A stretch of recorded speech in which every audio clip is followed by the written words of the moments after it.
Bonsoir à tous, bienvenue dans votre émission La Réunion Léla. En tout cas, on espère que vous avez passé une bonne journée et que vous êtes, allez, on va dire, dans un bien-être, parce que c'est l'instant bien-être.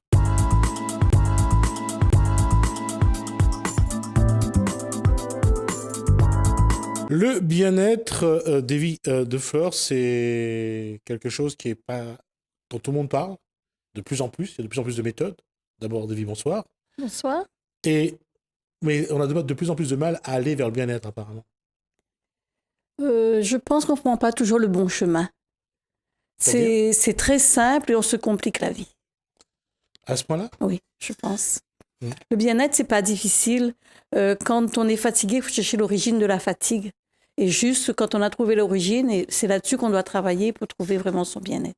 Tandis qu'aujourd'hui, les gens vont vite sur des compléments alimentaires, sur des choses un peu farfelues.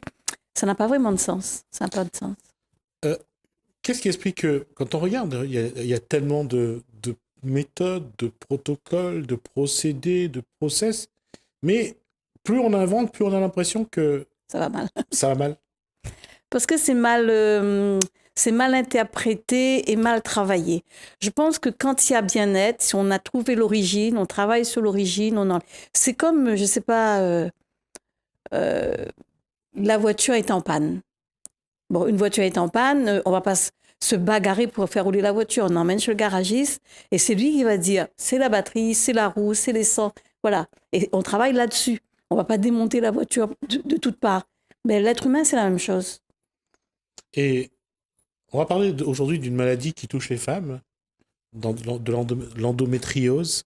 Alors, ça, quand on parle du corps humain, on parle de cette machine, elle est un peu plus complexe parce que chaque corps est totalement différent par rapport à l'autre. Mais il y a cette maladie quand même aujourd'hui dont on parle maintenant depuis quelques années déjà, et parce qu'il y a une mobilisation, on essaye de faire connaître. On va d'abord expliquer c'est quoi l'endométriose? Alors, on ne va pas vraiment expliquer Non, c'est quoi. on va quand même dire que voilà. C'est une grosse souffrance chez les femmes à chaque moment des règles. C'est important, pourquoi? Parce que c'est un tissu qui est dans l'utérus, normalement, Ouais. qui va après s'étaler un petit peu dans les restes du corps et qui, en se détériorant, endommage les autres parties du corps. Alors, avec beaucoup de souffrance. Oui, c'est très C'est douloureux. sûr, ça. C'est La douloureux. souffrance que ça donne. Est-ce que on n'a pas trouvé encore de remède à ça, mais comment soulager la souffrance, la douleur? Alors, dans le cadre de l'hydrothérapie et du yoga, nous, on a monté un groupe de travail pour on va dire cette maladie, que pour moi n'est pas une maladie, parce qu'on a remarqué sur les quelques personnes qu'on a pu travailler, en allant à l'origine, chaque personne, ça vraiment, je le dis, chaque personne qui souffre de l'endométriose a vécu des choses très, très, très dures à un moment de leur vie. À 6 ans, à 8 ans, à 12 ans. Ça veut dire que c'est une maladie qui est psychologique, qui se transforme en une maladie organique? Non, c'est pas psychologique. Une souffrance? Il y a eu une grosse souffrance, mais une réelle. Ah mais oui, ça se transforme après par une maladie, finalement. Voilà. Par quelque chose qui est organique. Ouais. Et là, on parle d'endométriose. L'endométriose. Donc, nous, quand on reçoit la personne, on pose d'abord les questions. Disons, on étudie l'enfance de la personne ou l'adolescence de la personne. Et on arrive à mettre la main sur la chose. Et là, évidemment, la personne va pleurer parce qu'on a touché quelque chose que c'était caché pendant longtemps. On est proche de la psychogénéalogie ou pas, là? Non, parce que ça reste sur cette vie-là. D'accord, donc la psychanalyse, enfin, oui. Plus la psychanalyse. Oui, sur cette vie-là, c'est pas quelque chose d'antérieur, hein, c'est là vraiment. Mais il y a des choses dans des familles qui sont cachées, ou alors l'enfant subit quelque chose par peur. Souvent, on est sur les traumatismes. Oui, par peur, on dit ni à maman, ni à papa, ni à la grande sœur, on dit à personne, on garde. Et chaque nuit, elle doit faire des cauchemars. Mais je peux vous assurer que l'endométriose, j'ai été à l'association, on avait fait un salon, et j'ai discuté avec les personnes qui en souffrent. La souffrance, elle est tellement horrible que je ne veux plus parler de cette souffrance-là. Moi, je voudrais qu'on arrive à écouter ces gens et aller un peu plus haut, même 2 ans, même quand ils avaient 2 ans, discuter sur la vie de la personne pour pouvoir trouver. Et quand je m'occupe de ces personnes en hydrothérapie, parce qu'on fait les massages et en touchant avec les doigts, avec les mains, on sent les douleurs, on sent le mal-être à l'intérieur au plus profond. Donc, quand je touche le mauvais morceau, en fait, cette vraie douleur, la personne se rétracte comme si on rentre dans sa vie privée. Donc, il faut vraiment l'adoucir par des caresses, par des mots doux, pour lui faire comprendre, ici, vous êtes en confiance, on peut parler, on peut discuter, on peut échanger. Il faut enlever cette cochonnerie-là. Il faut le dire. Il faut aller en face de la personne, là où il y a eu maltraitance. Il faut aller en face de cette personne, lui expliquer, tu m'as fait du mal, je suis en souffrance, il faut discuter. Ou autrement, on discute ensemble et on essaie. Et je peux vous assurer qu'il y a vraiment un gros travail là-dessus à faire, vraiment. Et sur les personnes sur qui vous avez travaillé aujourd'hui, quelle a été la démarche en hydrothérapie, par exemple? Alors, on a fait l'hydrothérapie avec beaucoup de relaxation. Une hydrothérapie, c'est 1 heure. Quand je prends quelqu'un en endométriose, je peux aller 3 heures. C'est pas pour autant qu'il paiera plus, mais la satisfaction de voir la personne sortir avec un sourire. Ça veut dire que c'est vraiment un travail d'abord, j'allais dire, d'avancer vraiment à très petits pas pour ne pas... Faut pas brusquer. Voilà. C'est-à-dire, le traumatisme est tel que ça sert à rien j'allais dire, de remuer le couteau dans la plaie. Il faut que la personne arrive à parler et puis qu'il se détache de ça. Ça s'est passé et c'est à nous de l'expliquer. Ça ne t'appartient pas. Ça vient de l'extérieur. Tu n'as pas voulu ça. Chose que ces gens-là, ils pensent qu'ils sont responsables de tout. Non, c'est pas vrai. C'est ce qu'on appelle la culpabilisation. Un peu. Mais c'est une histoire de société. Mais justement, puisqu'on est toujours dans cette même démarche, c'est-à-dire d'aller à la source du mal. C'est l'Ayurveda, il faut aller à la source. Ouais. On ne peut pas dire « Ah, on a mal à la tête, on prend Doliprane ». Non, c'est pas vrai. On a mal à la tête, pourquoi? Il y a une raison. Mais toujours. bien sûr. Qu'est-ce que tu as mangé? Est-ce que tu as été à la selle? Comment tu as digéré dans ton repas? Qu'est-ce qu'il y avait? Il y a eu une allergie? C'est pour ça. Ou tu as été contrarié. Qu'est-ce que tu as vu? Ah, peut-être hier soir, tu as fait un cauchemar. Même un cauchemar peut déstabiliser quelqu'un. Donc, c'est vraiment parler, échanger. Alors, comment parler, comment échanger? Dans ce cadre-là, qu'est-ce que David de Flore apporte aux personnes qui viennent... Déjà, l'écoute. Écouter. Sans intervenir. Laisser la personne. Quand les larmes commencent, savoir donner de la douceur à cette personne pour sentir la sécurité, en fait. Parce que ce sont des gens qui ne se sentent pas en sécurité. Ils ont peur, des cauchemars et tout. Et puis, bon, maintenant, comme on connaît un petit peu certaines choses, eh bien, on avance. On dit, ben, peut-être que des fois, le soir, tu dors pas bien, tu fais des cauchemars. Ben oui, ben, je dors jamais. Je dors la journée, la nuit, j'ai peur.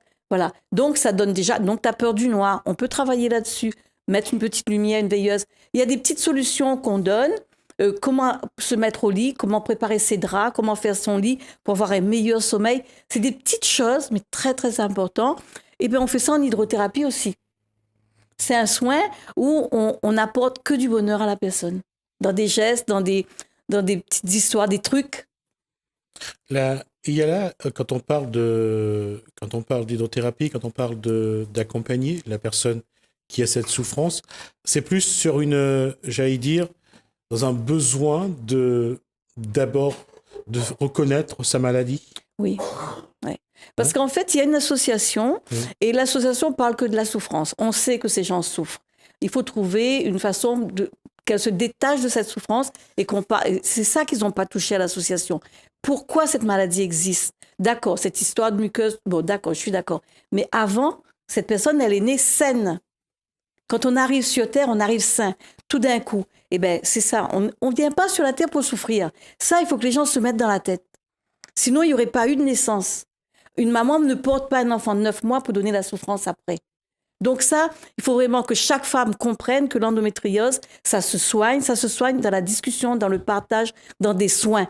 Pas seulement, bon, je vais marcher pour l'endométriose, je donne 1 euro pour... C'est pas vrai, c'est pas comme ça. On va pas trouver de médicaments. Hein. Enfin, on va quand même dire que l'action de sensibiliser la population à cette maladie est quand même une démarche. Mais ça n'enlève pas la souffrance de ces femmes. Non, ça n'enlève pas la souffrance, mais je pense que ces personnes-là ont aussi besoin de parler, de faire connaître la maladie, parce que quand une femme souffre d'endométriose, qu'elle ne peut plus avoir d'enfants, qu'elle ne peut plus avoir de rapport sexuel avec son conjoint, ce sont d'autres souffrances qui s'ajoutent à la souffrance. Ça, c'est un besoin, je pense, de parler. Mais c'est vrai que aller à la source pour trouver les raisons de la maladie, c'est aussi essentiel, je suis d'accord. C'est essentiel. Je pense que c'est essentiel. Alors, dans ce cas, pour les gens qui viennent voir donc David de Flore, comment se fait la discussion? Comment se fait l'accompagnement? Alors d'abord, il y a un peu comme une consultation, on parle de sa souffrance très peu, parce que quand on me dit j'ai l'endométriose, je dis je sais, tu souffres, tu as une grosse souffrance. Maintenant, si tu es d'accord, est-ce qu'on peut partager un peu ton enfance, comment tu manges, à quel âge tu t'es mariée? Donc on parle un peu de tout, et puis on rigole, on essaie de trouver des choses, faire rigoler pour vraiment mettre la personne à l'aise. Une fois que la personne est à l'aise, qu'on va commencer le soin, on commence toujours par un massage, avec de l'huile chaude, avec une bouillotte chaude, de façon qu'on met un certain confort dans le cœur, dans l'âme de la personne. Le confort posé, la personne s'endort presque. Donc on commence les soins, et c'est pendant le soin, au moment où... Alors ce qu'il faut savoir, dans le côlon, il y a différents points, certaines sensibilités au niveau des sphincters. Donc il y a des sphincters que je touche, je sens que la personne, c'est la paupière qui bouge, il y a un mouvement. Donc, tout de suite, je m'arrête, je dis, je masse tout doucement. Et là, j'explique, je dis, là, je pense qu'il y a une colère ou quelque chose par rapport à maman ou la grand-mère. Voilà, ça dépend si c'est le côté féminin ou le côté masculin. Et en général, là, la personne commence à parler. Parce qu'on a déjà passé 30 minutes, elle se sent en confort et on commence le soin. On peut faire 3, 4 soins, venir 4, 5 fois. Mais à chaque fois que la personne va partir, elle va partir avec le sourire, avec beaucoup d'espoir. C'est ça. Il faut donner de l'espoir et qu'ils comprennent que cet espoir est vrai. Pas quelque chose d'espérance dans 10 ans, je serai mieux.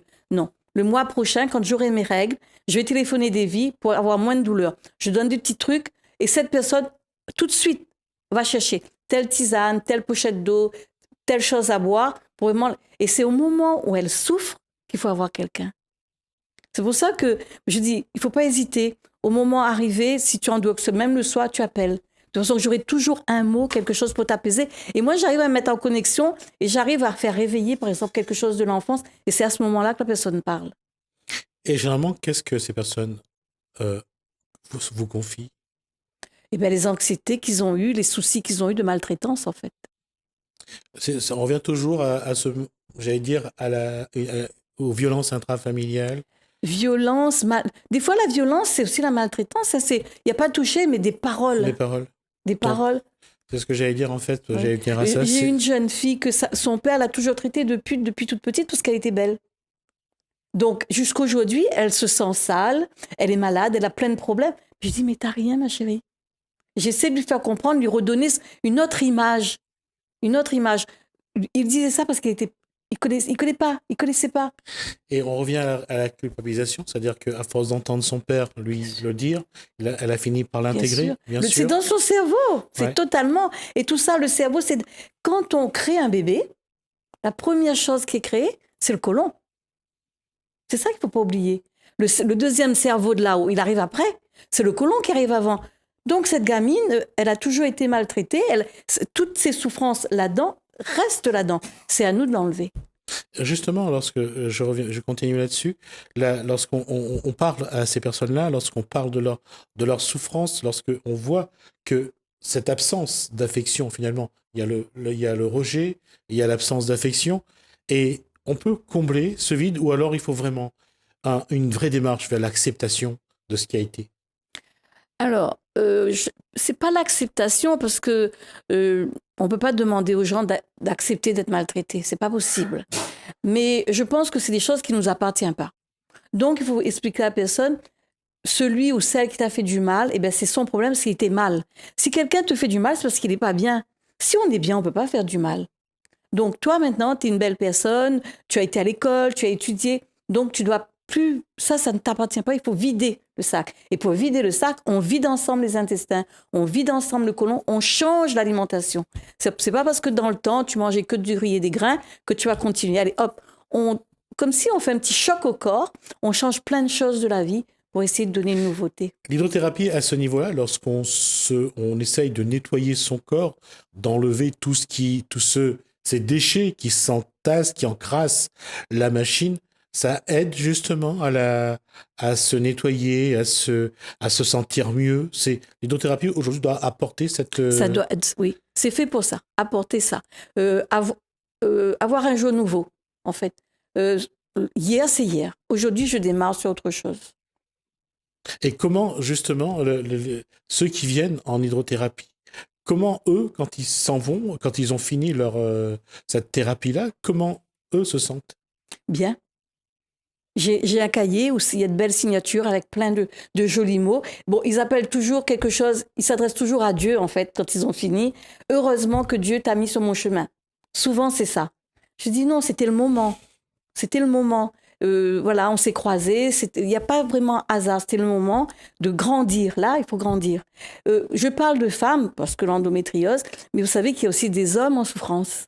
C'est autre problème, mais c'est pareil. Hein. Quand je prends un homme en soin, c'est pareil. Je peux sentir certaines choses. Eh bien, il y a des hommes qui ont des souffrances qui remontent de l'enfance, mais vraiment très, très loin. Donc, la souffrance, c'est vraiment la base de l'être humain, je crois.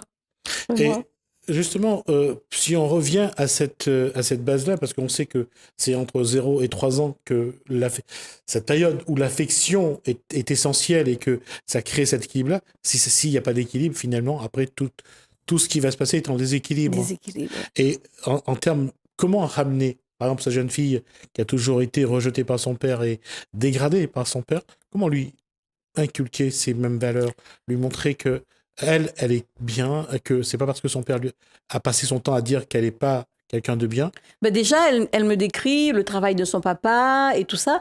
Et je lui dis, mais ton père, il n'a pas été à l'école. Donc, il faut l'excuser. Il faut l'excuser. Il te disait ça, il ne se rendait même pas compte. Mais peut-être qu'il était un peu jaloux de toi parce que tu étais trop jolie. Il avait honte d'avoir une jolie fille. Ça se peut. Donc, ça, c'est des choses qu'elle ne comprenait pas. Je lui dis, ça existe. Une maman qui est jalouse de sa fille. Ça existe aujourd'hui. Donc, il faut faire comprendre. Mais c'est pas méchant, hein. C'est juste bête. C'est peut-être pas méchant, mais les conséquences sont extrêmes. Les conséquences sont graves. Les conséquences sont graves. Mais c'est bête. C'est énorme, parce qu'un enfant, quelqu'un qui est détruit dans son enfance, que ce soit avant 3 ans ou après, et de son adolescence, a du mal à devenir quelqu'un, a du mal à se construire. Bien sûr, bien sûr. Et généralement... J'ai un petit voisin, un jour il sort, il vient, Davy, eh ben tu sais, papa, il dit qu'il va me tuer parce que je crie trop. Eh ben, j'ai dû intervenir, j'ai parlé à son père. Je dis, mais des fois tu dis des choses, tu te rends compte. Oui, mais c'était la colère. Je dis, mais ça se dit pas. Mais des fois c'est bête, hein. Et après, bon, il se rétracte. Et puis après, je lui dis, tout à l'heure, tu vas lui donner un chocolat, ça sert à quoi? On est parents 24 heures sur 24, chaque seconde. On n'a pas à monter le ton et à dire des choses méchantes. Parce que ça grave, mais vraiment gravé dans la tête du gamin. Et après, il cherche, oui, l'enfant est nerveux, il fait des diarrhées. Ben, c'est normal. Parce qu'il lâche tout, il est vide, il perd confiance en lui. La gamine, là, elle perd confiance en elle. Hein. C'est sûr. Et il nous reste 1 minute, je vais quand même conclure là-dessus.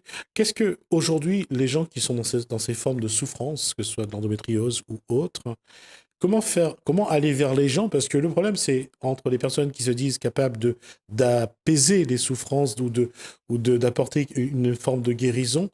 Il y a ceux qui ont peut-être cette façon de faire, mais il y a aussi ceux qui trichent un peu, qui sont là pour profiter un petit peu de la souffrance des autres. Alors, je pense que quand on est thérapeute, on n'a pas le droit de tricher.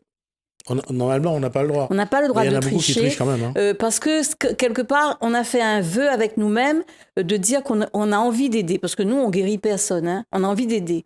Donc, le fait d'avoir envie d'aider, je fais souvent des salons de bien-être, je fais souvent des salons. Donc, j'ai ma plaque partout. Quand les gens viennent, ils viennent pour une certaine raison. Madame ou monsieur, je ne vais pas vous guérir, je ne suis pas médecin. Mais je peux vous aider. Mais si vous ne me faites pas confiance, je ne pourrai rien faire. Donc, il y a cette confiance qu'il faut installer. Quand la confiance est installée, on peut démarrer. Mais il faut vraiment aider la personne à avoir confiance. C'est ça le plus difficile, en fait. On a fait 20 minutes. Merci, David Deflore. Ça va vite, ça passe vite. Oui, de toute façon, d'autant que le sujet est vachement intéressant. On a l'occasion de revenir sur d'autres sujets. Bien sûr. En tout cas, merci de nous avoir apporté l'hydrothérapie comme moyen au moins d'accompagnement et de soulager un petit peu la souffrance des personnes.